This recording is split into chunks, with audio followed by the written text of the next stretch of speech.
You're watching Experience Comic Culture and Sales, streaming live daily to Facebook, YouTube, Twitch, and Twitter. So I was trying to plan out today's show, and I was thinking, it's going to be a slow news day. It's slow with the WGA strikes. There's not a lot of announcements going on. There's just little things here and there, but overall, it's just really been slow. So I wasn't really sure what I was going to do. I thought about doing the Jack of Hearts thing. I thought about doing a few different things. I was even thinking of doing a show about like 9 movies that should have become franchises but didn't. And I've got a list of them already, so that may still happen. And then I was laying in bed last night and I remembered, wait a minute, doesn't Blue Beetle open this morning or this weekend? Have I done a primer for Blue Beetle? Now, I know I did something back in November, a little bit, but there was a lot more I could do with Blue Beetle. Really dig into the creation of the character, some of the interesting nuances, little things like why he's why he's similar to Spider-Man, how a stray company once used the character and got away with it because legally they could. Things like that. I thought it was some pretty interesting stuff. So I put all that together this morning, and then I started looking for news, and I found one news story. One singular news story that I thought would be appropriate for the show. So that's what we're going to do today. We're going to do one news story, and then I'm going to talk about Blue Beetle, both in the comics and the movie. And then we'll do some Blue Beetle key collectibles. Seems like a pretty good plan for a Thursday, right? Also, if you've been following along the Warhammer thing, Saturday is the free mini giveaway. So if you've got a Warhammer or Games Workshop store near you, you can go pick up your free orc miniature. I'll be gone. I've just got to pick up some new paints for my new figure. So anyway, stay tuned for the Dan Wickline Show.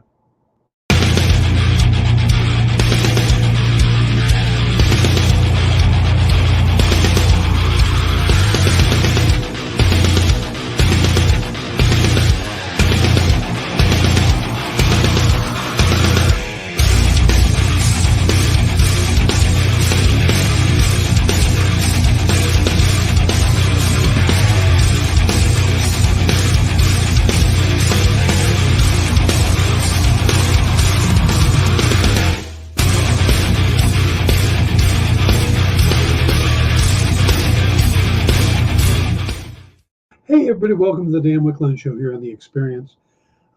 We've got a good lineup today. We've got What's in the Box coming up after this, or a little bit after that, a little while after this. And then we've got SketchUp going on tonight. So it's got some good shows lined up. You want to stick around for that, but I appreciate you guys joining me. I know it's the middle of the afternoon for a lot of you. Some of you, it's early evening, but I thank you for coming in.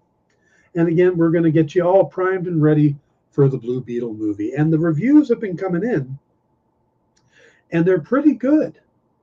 I mean, no one's coming out going, oh my God, it's the greatest thing since sliced bread, but they're saying that it's entertaining, that the lead actor is good, George Lopez is good, that it's got a nice family dynamic, it's good action. There's a lot of positive coming out about it.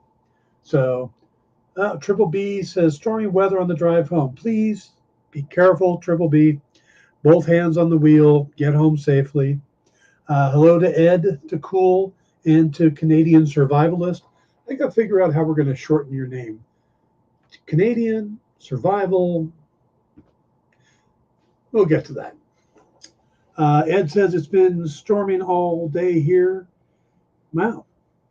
Yeah, I'm in California, so it's hot. Though we do have storm coming in next week. I think Sunday or Monday will be storming. Conserve. Okay. It's not a bad thing, JD. Canuck. I could definitely go with Canuck. We got JD on the board. And like I said, we've got one news story. That's it. One. It's not a great news story. It's not a bad news story. But it's one news story. And normally I can get, a couple, 5, 6, 7. We got one, but it's a pretty good one, especially for Godzilla fans. So Apple TV's upcoming sci-fi drama series based on Legendary's Monsterverse, it's got its title. It's called Monarch: Legacy of Monsters. And it's a new 10-episode live-action series featuring Godzilla and the Titans, which sounds like one of the worst band names ever. Like a singing group. It's Godzilla and the Titans, and they're like going. Yeah, that's what it sounds like to me. But this is being co-developed by Chris Black from Severance. And here's a name comic collectors and comic fans will recognize: Matt Fraction, who of course did the Hawkeye series, and I've known Matt for freaking years before he really hit it big. There was a group of us that all met on the Steve Niles message board, and Matt was among that. So just kind of interesting to see him now co-creating or co-developing a Godzilla series for Apple Plus. Now, Monarch: Legacy of Monsters, this is kind of an interesting twist. It's going to star Kurt Russell, Wyatt Russell, Anna Sawai, Kiersey Clemens, Ren Watabe, Maria Yamamoto, Anders Holm, Joe Tiplett, and Elise Lasowski. Now, it follows the thunderous battle between Godzilla and the Titans that leveled San Francisco and the shocking revelation that monsters are real. Monarch: Legacy of Monster tracks two siblings following in their father's footsteps to uncover their family's connection to the secretive organization known as Monarch. Clues lead them into the world of monsters and ultimately down the rabbit hole to Army Officer Lee Shaw, played by Kurt Russell and Wyatt Russell. So this is what's interesting to me. Both that Kurt Russell is going to be playing the older version, and his son Wyatt Russell is going to be playing the younger version, and I love that. That I think is absolutely awesome. How cool would it be to be able to go and work on something and play play the same role as your dad? Only one other time have I seen that, and I cannot remember the actor's name, but he was a regular on Supernatural. I want to say he was Crawley, but he was on Doctor Who, and then there was a thing where he was supposed to meet the Doctor in the future, and they got his actual father, who's another actor, to play him. So I love when they do stuff like that. It's something really neat about it. But now this is going to take place in the 1950s and a half century later, where Monarch is threatened by what Shaw knows. The dramatic saga spanning 3 generations reveals buried secrets and the ways the epic earth-shattering events can reverberate through our lives. Now, the first 2 episodes are being directed by Matt Shakman, of course, who is the director of WandaVision and will be the upcoming director of the Fantastic Four movie. Yeah, that's the one he's doing. So if you are a Godzilla fan, you got a new series coming. All right, who else we got? Oh, Slip's here. QUE's here. Clayton's here. Good to see all of you. Yeah, Q, we're not doing, or we've already given away all 20 slabs. So, but I appreciate you popping in. Hope you will stick around. All right. Hey, JD, which would be better? Should we just jump into some of the Blue Beetle stuff, do our first commercial, then all do a big strip of Blue Beetle? Which do you think? We can go now. That makes sense to me. Then just do a big long stretch. All right, guys, we're going to go ahead and take our first commercial, which is we always do after the news.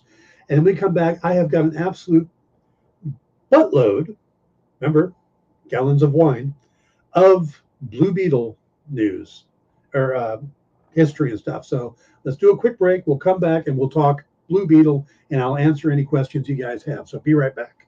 Did you know that every experience show, including some exclusive content, streams on Twitch? Check it out, twitch.tv/the_EXP. Or just scan that QR code. Imagine being at a convention and going to an interview panel that's just for you. No bustling crowds, no hours-long lines, just you, the moderator, and your favorite comic book creators. Well, this is pretty much that. Miss Jen sits down every week with 2 comic book creators for a live stream interview about their latest work, and you can ask them whatever you want. It's Talking Shop, Mondays at 5 Eastern on The Experience, Comic Culture and Sales.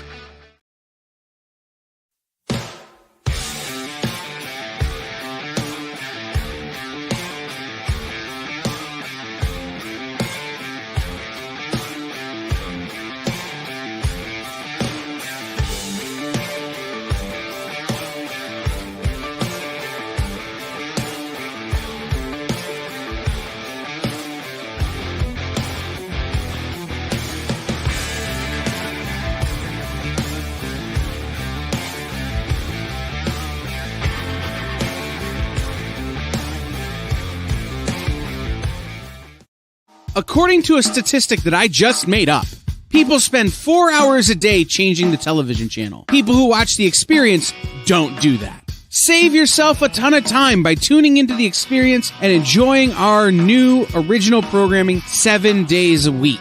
And then tell your friends. Think about the money they could save on batteries in the remote alone just by tuning into The Experience. Find out more by scanning the QR code below.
Hey everybody, welcome back to the Dan Wickline Show. If you just joined us, we took a slightly early commercial break because A, there's hardly any news, and B, we're going to do a lot of information about Blue Beetle to get you ready for the movie this weekend. And from everything I'm seeing, it sounds like it's going to be a good movie. There's a chance it's going to win the weekend.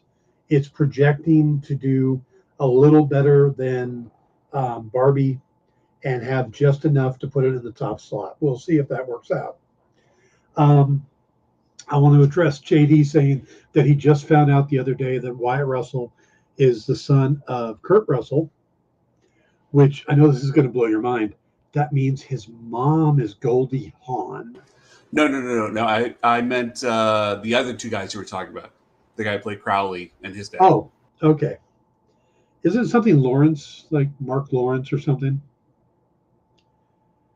But no, I was talking, but I'm going to continue my thought on Kurt Russell and Wyatt Russell, because that, you know, Wyatt Russell's mom is Goldie Hawn. His half sister is Kate Hudson. But what I found out is that Wyatt has a brother, another child from Goldie and Kurt, named Boston Russell. And when I saw that, all I could think of is, it sounds like the name you come up with when you breed a Boston Terrier and a Jack Russell Terrier into one dog. Look, It's a Boston Russell. And now I kind of want to make that happen. So if you own either one of those dogs and they're breedable, let me know. Let's see if we can make that happen. Yeah. And I think if I get that first one, it's a puppy, I'll name it Snake. All right, let's see what's going on in the chat here. My first Blue Beetle question is flying up the screen. Who named him that and why? We'll take care of that. Are you enjoying Good Omens? Happy Thursday. I have not started watching Good Omens 2 yet. I'm dying to. But Lisa loves Good Omens, and I haven't had a chance to sit down and watch it with her. But if that doesn't happen very shortly, I'm just going to watch the damn thing. I'm waiting for her on Good Omens, on Only Murders in the Building Season 3, and the second half of The Witcher. And I'm just not going to wait much longer. So, Mark Shepard, that's it. And W. Morgan Shepard, thank you, JD. All right, so let's get into the Blue Beetle. This is a character that most people know one of two versions of him. They know the Ted Kord version, or they know the Jaime Reyes version. Jaime Reyes is what we see in the movie, though there's a chance that there's a Ted Kord, or at least references to Ted Kord and the first Blue Beetle, who's actually technically the second Blue Beetle, Dan Garrett. I'll get into that. All right. But again, if you have any questions as I'm going along, put them into chat. Dan, did you ever see Bubba Hotep starring Bruce Campbell as an aging Elvis who might fight an ancient sucking mummy? A sequel with vampires was in the works. I loved Bubba Hotep. The fact that he was Elvis, that Ozzy, not Ozzy Newsome. Is it Ozzy Newsome? I think it is. That may also be the former tight end. Anyway, Ozzy Davis as John F. Kennedy. And yeah, there was a vampire sequel in the works, but it never did happen. But I believe that there's a script for it out there, or the writer, there's a script out there for it. And there might even be a book for it, but there is talk of it still.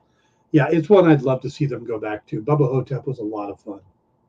So, all right, getting into the Blue Beetle. Now, we're going to focus on the comic first, and then we're going to talk about the film and what we know about the film going into this weekend. And the Blue Beetle is a really interesting character, and he's been around for 80 years. He was originally, and he's been published by 5 different publishers, and technically a 6th. That's kind of a weird one. We'll get to that. And it's a publisher that we all kind of know and love. He was originally created by a guy named Charles Nicholas Wachowski for Fox Comics, or Fox Feature Syndicate is the other name you'd know him by.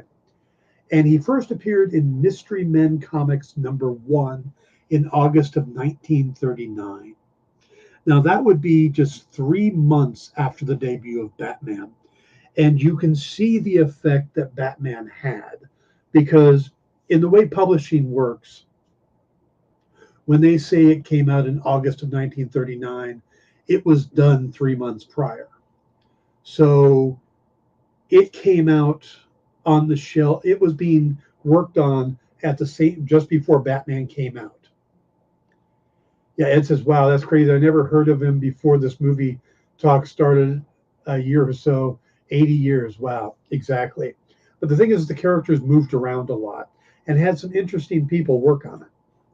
So, but Batman definitely played into how the character came about, because even though he came out in August of 39, he had a drastic change from his first appearance to his second appearance. In his first appearance, he wore a suit and a fedora. And his character's name is Dan Garrett.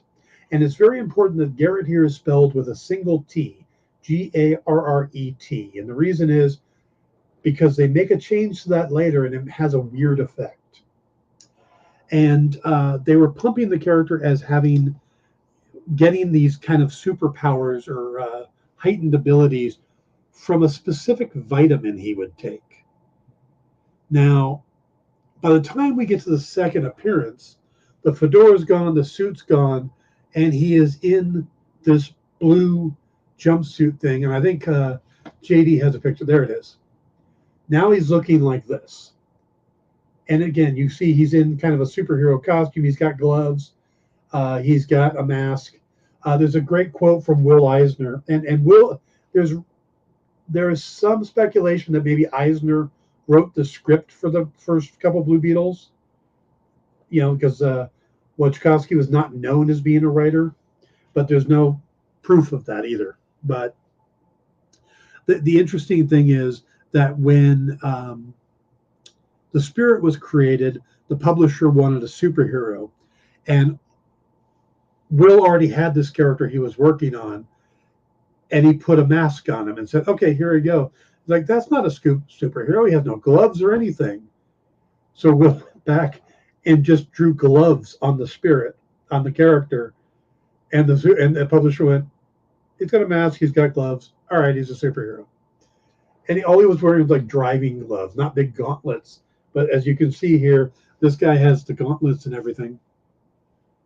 So he was a superhero, even though he really wasn't one in the first issue. Now, when he made his second appearance, that's what he looked like. Now, like a lot of the Golden Age heroes, he also got a radio program.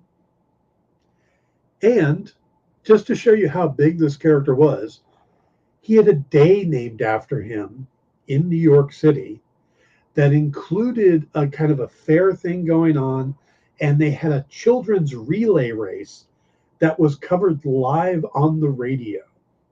So again, Blue Beetle was kind of a big thing when he came out in 1939, 1940.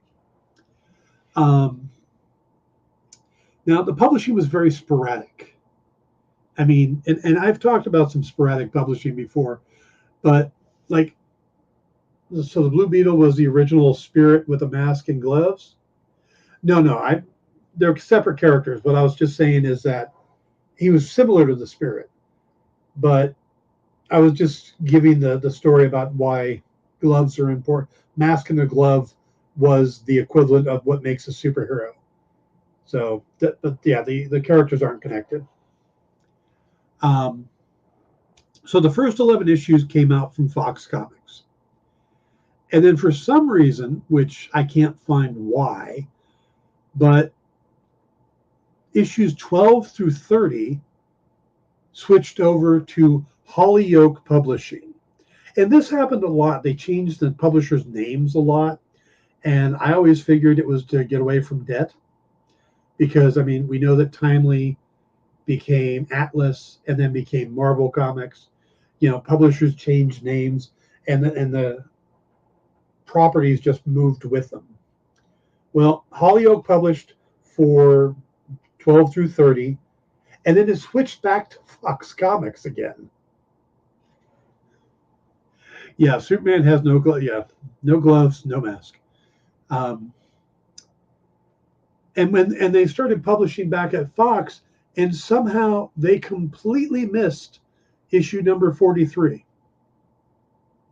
It's like, yep, 41, 42, 44, 45, no 43. There's no Blue Beetle number 43 out there. Now, when this character came out, Garrett with the single T, he was the son of a police officer who was killed in the line of duty, and he got his abilities, like I said, from vitamins. And these are all very generic stories. None of them are like earth-shattering or, oh my God, you should read this one, or, oh, he had this great villain. They were fun little adventures that kids liked. The stories were reprinted by different companies and stuff. But in the 1950s, Fox would go out of business. And when they did, they sold basically the characters and the plates, the printing plates, for the Blue Beetle comics to Charlton Comics. Now, that company started reprinting a lot of the Blue Beetle stories through the 50s. But in 1964, the Silver Age of comics had started, and they started revising some of their characters and trying to make a line of heroes. Now,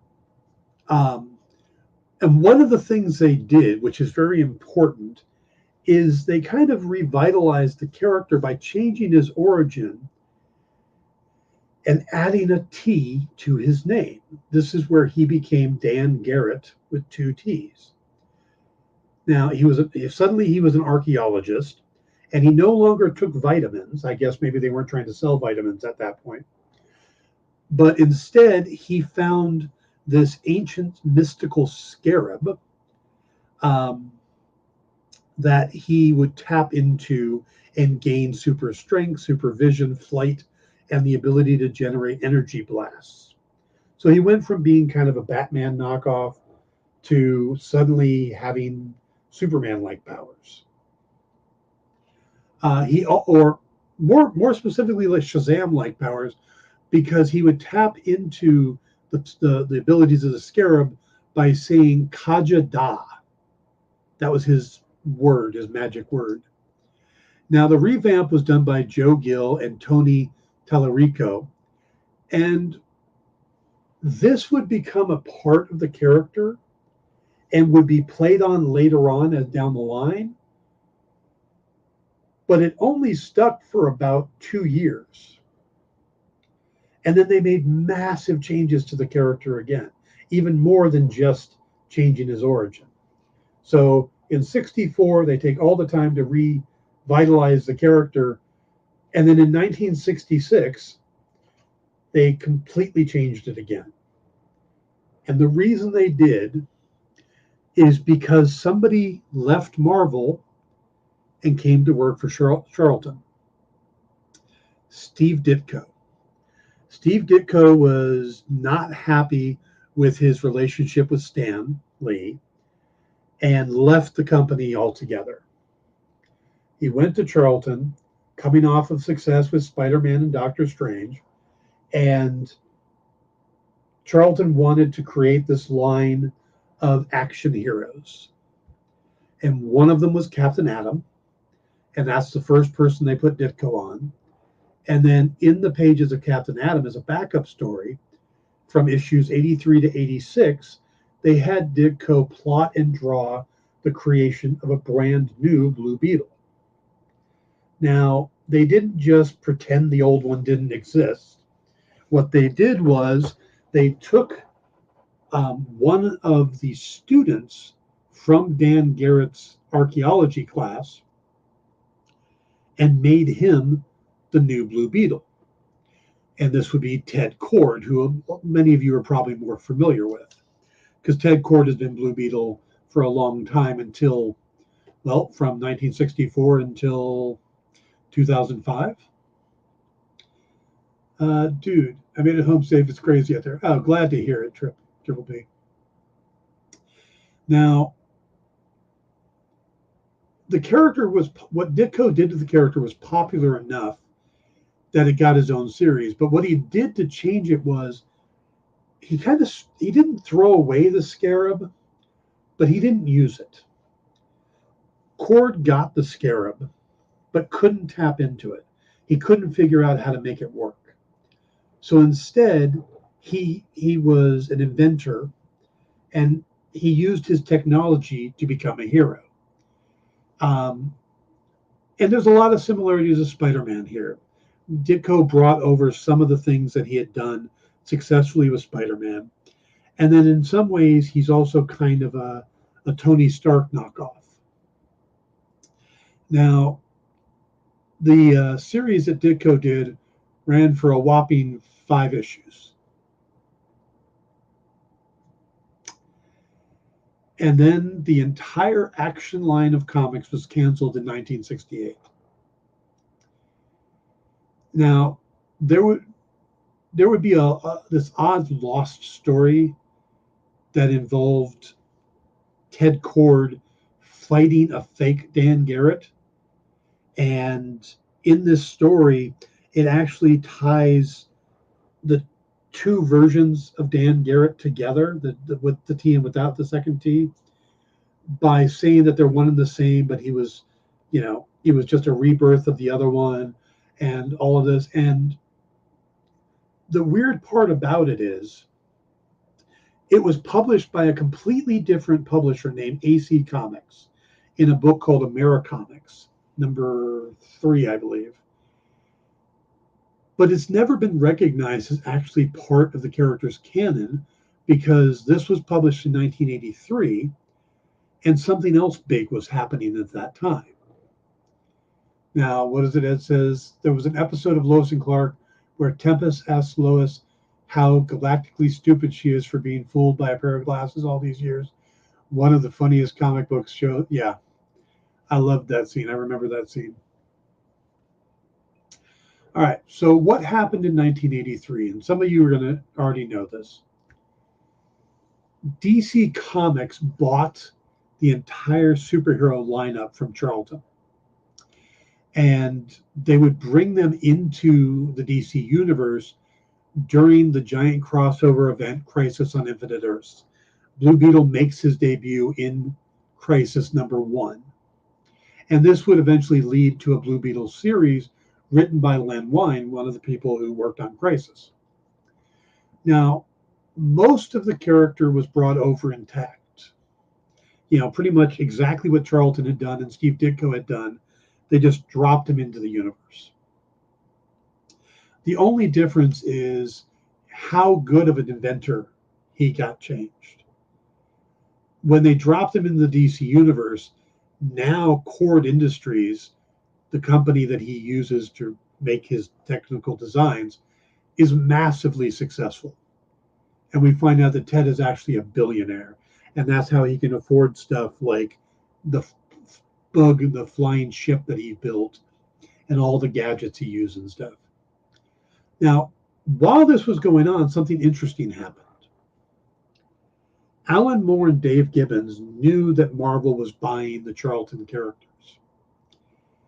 And they put in a pitch for a limited series called Watchmen. Now, Moore wanted to use the Charlton characters to do this kind of deconstructed superhero genre.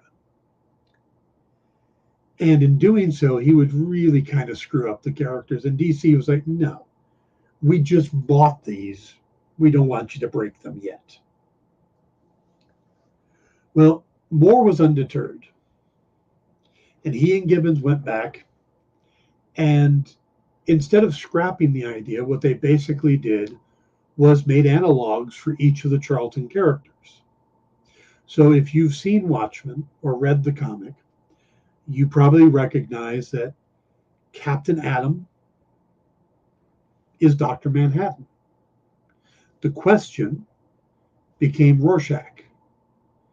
Peacemaker became the Comedian. Phantom Lady became Silk Spectre, and you can go down the line. And of course, Blue Beetle, with both the past version and the current version, became Night Owl, with the past version and a current version, and the flying ship and everything else. So we've sort of seen a live-action Blue Beetle already with the Watchmen movie. Now, the main DC universe, Blue Beetle, really jumped in popularity when two things happened. When they started putting him with Booster Gold, and when he became part of a new launch of Justice League, not Justice League of America, just Justice League, that was being put together by a character named Maxwell Lord. And that Maxwell Lord would play a big part in the early days of this new Justice League, also known as the Bwahaha Justice League. And also he would play a much bigger part in Blue Beetle's life later on. But the Bwahaha League was known for its humor as much as its action or anything. And this came from creators J.M. Matisse, Keith Giffen, and Kevin Maguire. And if you haven't read much of their run, This is where they really focus on the fact that John Jones loves Oreo-like cookies called Chocos, and Guy Gardner gets knocked out by Batman in one punch, and Fire and Ice join the team, and Black Canary wears a total 70s, 80s disco type outfit. It's a very odd version, but it also became very popular with the fans and still is. The team up of Booster and Beetle became like watching Chandler and Joey on Friends. You know, what trouble are they going to get into type of thing. So the character really kind of spiked up there, and it was kind of a harmless thing. Nobody took him very seriously. The stories were never very serious. You know, he was in Justice League International. When it switched back to Justice League of America, he was around for all of that.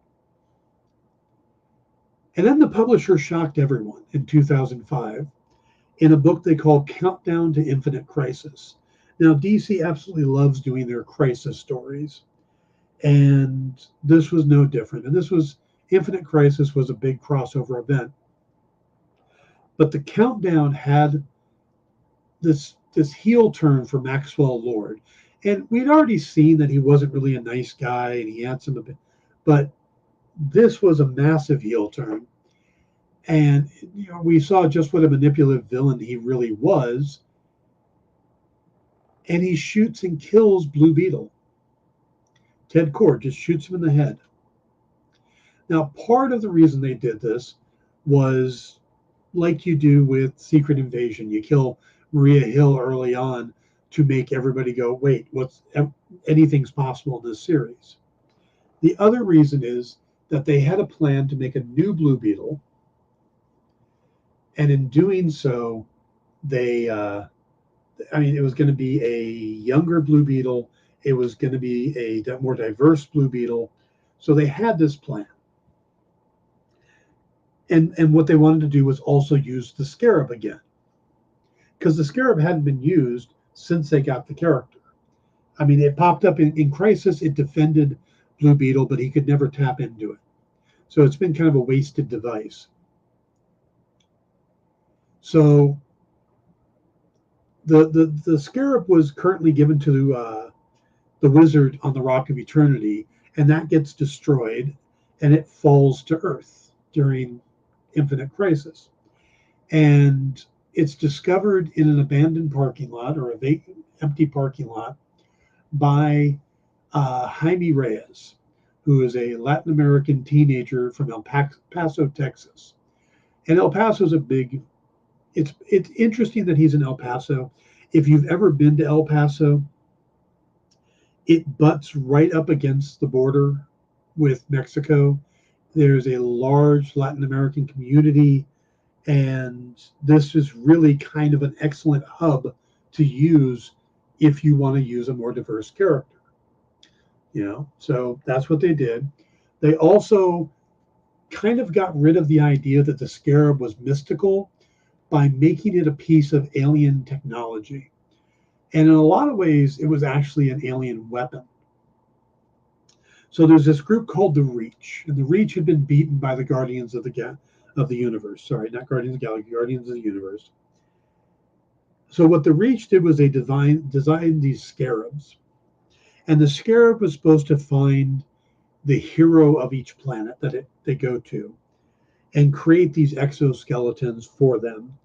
And the idea was that they would take them in thinking they're these great weapons to help them out. And what ends up happening is the technology takes over the hero, and you have this infiltrator to help the Reach take over the planet. That's the basics of the technology there. Now, the series was written by Keith Giffen, John Rogers, and drawn by Collie Hamner. And Collie is the one that designed the new look for this Blue Beetle, and it's what we see in the movies. So the look we have in the movies is pretty much straight from Collie Hamner's designs. Now, Geffen and Hamner ended up leaving after issue 10, but what's interesting is John Rogers would stay around for another a year or so, making it to issue number 25. And the reason John Rogers left is that his TV show had taken off.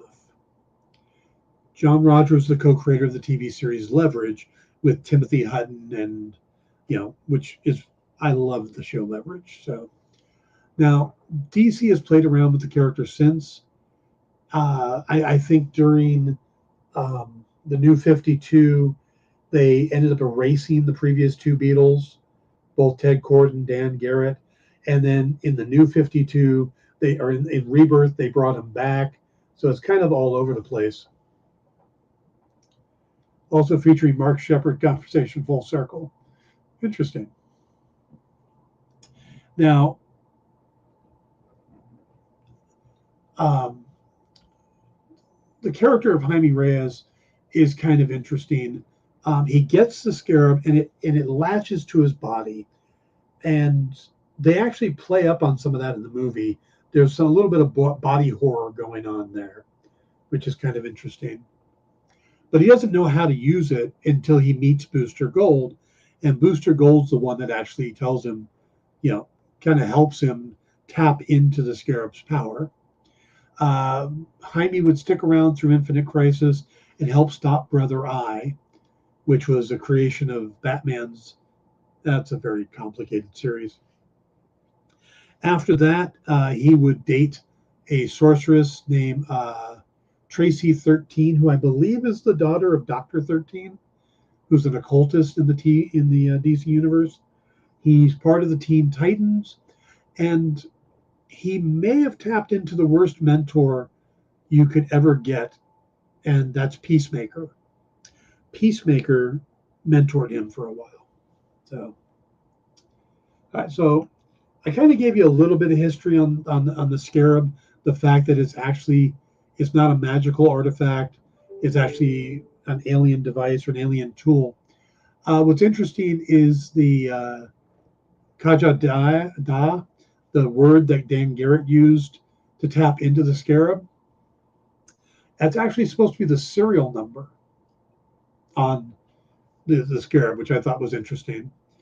But since Rebirth, they've had all this time where they're talking about it being this alien technology, part of this group called the Reach. And then recently, Ted Kord and Jaime were looking into the scarab, and Dr. Fate shows up and tells Ted, be careful that it's not an alien artifact, it's actually magical. I don't know what the hell's going on with that. Now, there's some other interesting stuff going on here. One interesting twist is that part of the character is actually in the public domain. The original version, published by Fox Syndicate, the Dan Garrett with one T, is actually available to use. And Dynamite Entertainment used him. In Project Superpowers number 0, Dan Garrett shows up in costume, but they couldn't use the name Blue Beetle. Just, again, Dan Garrett with the one T. So how they got around this is they just called him Big Blue. Also, Roy Thomas, famous Marvel writer, and I think DC as well, worked on Blue Beetle as one of his earliest credits. And the interesting thing there is he would then go on and make two kind of pastiche characters after Blue Beetle, one being the Silver Scarab for DC Comics, and the other being the Scarlet Scarab for Marvel. And the Scarlet Scarab was this really obscure character until about a year ago. And then the Moon Knight Disney Plus series came out, and the character of Layla accepts becoming the avatar of Tauret and gets turned into the Scarlet Scarab. So it all comes around. Now I got some more movie information here, so we're going to blast through that real quick. Let's go ahead and we're going to do our quick break. We'll come back, short break, and I'll give you some of the information on the movie, and then we'll do the key collectibles, and then I'll wrap it up. So we'll be right back. Join the party. Head over to our link tree to find all the links for everywhere the experience is all the time.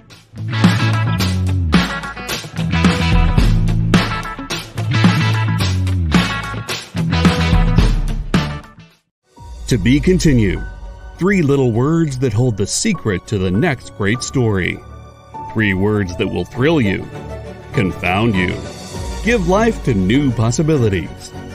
Every variation of To Be Continued is a promise of adventure, a promise of excitement, a promise of unseen wonders and unexplored worlds. A promise that every issue you read makes you a part of a never-ending journey.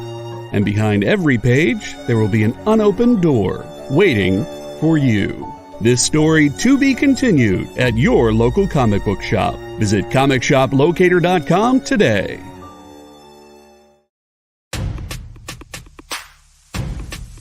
Go follow the experience on TikTok at @the_EXP1 or scan the QR code on the screen. Our TikTok is like everywhere else we are, except you only have to deal with us for a minute. Seems like a win-win to me.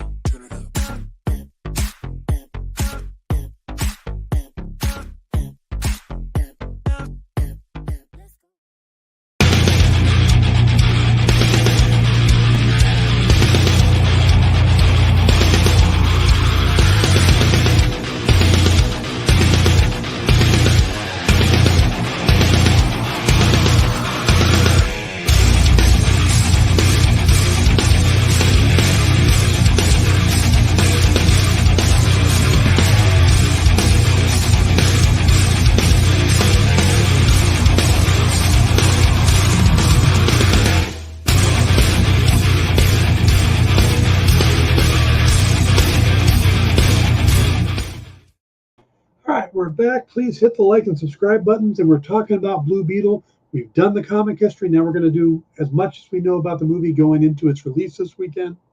And what do we know? Well, we know that Angel Manuel Soto is the director. Gareth Dunet Alcocer, I'm sorry, I'm mispronouncing that name, is the writer. It began production in 2018. But Soto didn't sign on until 2021.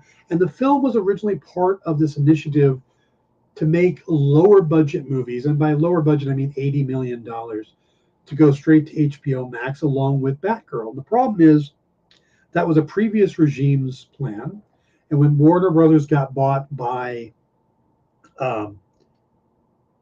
Discovery, they scrapped that. They took a look at the movies that were in production and they went, well, we're going to keep Blue Beetle and we're going to axe Batgirl to shelve it. Well, one of the interesting factors is that the Blue Beetle movie was originally produced by Peter Safran, who went on to become the co-chairman and co-CEO of DC Studios. And he stepped away from the movie once he got that new job. But ironically, that's the one they kept and they got rid of Batgirl. So not saying anything there, but it's a little sus. The film was mostly done at Wilder Studios in Decatur, Georgia, but it was also some shot in El Paso and Puerto Rico. Now, the premise for the film says, after Jaime Reyes graduates from college and returns to his hometown, Palmera City, he is chosen to become a symbiotic host to a scarab, an ancient alien biotechnological relic that grants him a powerful exoskeleton armor, turning him into the superhero Blue Beetle. There are some big changes in that. One, they're using the name Palmera City instead of El Paso.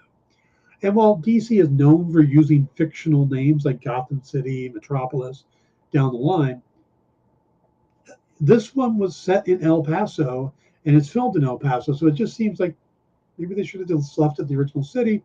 Also, in the comics, Jaime's a teenager. Here, he's just out of college, so he's early to mid-20s. And they may be doing that to kind of separate it a bit from Spider-Man. Just saying. They have Zolo Mariduena as Jaime. And this was Soto's first choice after seeing him in Cobra Kai. He thought not only could he act, but the karate stuff would actually help them with filming and whatnot. They got Bruna Marquezine as the love interest, Jenny Cord. Melissa Escobedo is playing the sister Milagros. Harvey Guillen from What We Do in the Shadows is playing Dr. Sanchez. And then the rest of the family is filled in with George Lopez as Uncle Rudy, who I'm hearing amazing stuff for. Adrian Barraza as Nana. Epidia Carrillo as Rocio. Damian Alcazar as Alberto. And Soto said that what he wanted to do was create an authentic Mexican family with real accents and experiences. But he also wanted to get some elder members of the family to be portrayed by well-known, beloved Mexican actors from Latin America cinema who had already started to cross over into the U.S. cinema. And that way kind of pave the way for the younger generation. As for villains, they originally went for Sharon Stone to play Victoria Cord. And we don't know if Victoria is a new character. There's word that she might be the wife or the sister of Ted Cord. We'll have to see how that plays out. And when they couldn't get Stone, they ended up getting Susan Sarandon. So she's that. They brought in Raul Trujillo to play Carapax, the indestructible man. And he's kind of a evil version of Blue Beetle. Very similar in design and stuff. So they are following the Marvel style of put the hero against the exact same powered villain. Becky G is voiced to do the voice of the Scarab, Kajida. And the film is also supposed to be embracing the history of the character, as we've seen costumes resembling both the one worn by Dan Garrett and Ted Cord in the trailers. Now, there's been some rumors that maybe Jason Sudeikis will be in the movie as Ted Cord, but that's been pretty much debunked, so I don't see that happening. It's interesting, though, this is the first character created in the 21st century to get their own DC movie.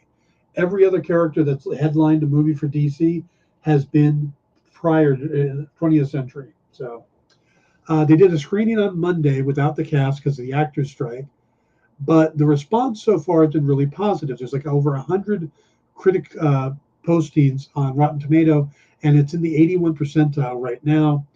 And both Maridueña's and Lopez's performances are being considered the highlights, and it's being expected to make between 25 and 32 million over the weekend. So that would put it in first place if it hits that. It's really convoluted what they're doing with the character. James Gunn has said that he's going to be part of the DCEU going forward, but this movie itself isn't. The first DCU movie is going to be Superman Legacy. That's when the canon starts, but this character is supposed to move into it. So it's all part of the mess that they've got right now, and I think will continue until after Aquaman and the Lost City, when they can finally go, okay, all the movies that were already made are done. We can move forward now, and this is exactly what we're doing. So movies coming out this weekend. The reviews have been good. Maybe you guys should go see it. That's up to you. Now, let's blast through these key collectibles. These are, see me. That said Heralds of Galactus. All right. Mystery Men Comics #1 from 1939. This is the first appearance of Dan Garrett, Blue Beetle, again, dressed in a suit and fedora. This goes for $15,000, $3,200 on the low end, $1,100 on the median. Then we have number 2, Mystery Men Comics #2, and this is when he gets the more superhero costume. This goes for $16,800 on the high end, $6,700 on the median, $1,700 on the low end. Blue Beetle #1 came out in 1939 as well, so he got his own solo title, and this is where his origin story takes place. This goes for about $5,700 on the high end, $1,300 on the median, and about $440 on the low end. Now, this is Silver Age. This is where we get Ted Cord as the Blue Beetle, thanks to Steve Ditko. This is Captain Atom number 83 from 1966. This goes for $400 on the high end, $120 on the median, $35 on the low. This is where Ted Cord shows up and the other Charlton characters in the DCU. There's Blue Beetle right there at the top. Right there at the top. This one doesn't go for much, or the site I'm pulling from is wrong. It's only $10 for the first issue, $2 for median, and $1 for low. So if you find this in a dollar bin, I'd grab it. After that, we got Justice League number 3 from 1987. And this is the first time Blue Beetle and Booster Gold meet with the Justice League. That's a bunch of Red Stars they go up against, who Red Star becomes one of the characters. Again, another one that's high end's $3, median's $2, low end's $1. Definitely pick these up. Countdown to Infinite Crisis, of course, this is where Ted Kord is killed, shot by Max Lord. That's Blue Beetle in Batman's arm. It's another one that they say is a $3 book on the high end. So if you find these, pick them up. I don't know why the prices are like that. Okay, moving on. We have, this is the first appearance of Jaime Reyes, not as the Blue Beetle yet, just him finding the Scarab. Infinite Crisis number 3 from 2006. High end on this is $20, median's $8, low end is $2. Then we get his first appearance in the armor, the first full appearance of the new Blue Beetle. Infinite Crisis number 5 from 2006. High end on this is $50, median is $15, low end is $5. It's a great Jim Lee cover. And then we have Blue Beetle number 1 from 2006. This is the first solo series for Jaime Reyes Blue Beetle. This is Keith Giffen, John Rogers, and Cully Hamner. High end on this is $15, median is $5, low end is $1. So that's just about everything you need to know, and probably some things you didn't, going into this weekend for Blue Beetle. I hope I've given you all you guys needed. Nita, I've noticed you asked a couple questions here. I'm trying to stick specifically to the Blue Beetle topic today, but if you bring those up on Tuesday, I will definitely talk about them. So, yeah, they could have given Maria Hill more to do, but I understand the importance of establishing that anything is possible. Canuck says, all of this is new to me. Excellent. So I thought Blue Beetle was a more popular character. So if this is all new to you guys, terrific. I'm glad I could help you out. I hope you all have a great weekend. I know it's only Thursday, but I don't do a show Friday. So have a great weekend. I'll be doing the Pop Go to Writers on Sunday, and then I'll be back next week. And we will get to the Jack of Hearts story. And I'll probably watch at least one of the series that I'm waiting to watch, so we can talk about that too, whether it's Good Omens, the rest of The Witcher, or Only Murders in the Building. I've yet to decide, but one of them. So, and then Ahsoka's coming up soon. Good stuff. All right, guys, have a great weekend. Thank you, JD, and we'll see you all Tuesday. Good night, everyone. Do you remember what it was like when you were a little kid and you got a letter in the mail? Now imagine that letter was filled with information about your favorite shows, pop culture questions, links to things you're going to want to see later, and even sneak peeks at upcoming programming here on The Experience. That's what the EXP mailing list is. Every week, we send you sneak peeks, information, and all of the relevant links for all of the shows you want to see. Sign up now on our website or scan the QR code that's on your screen right now.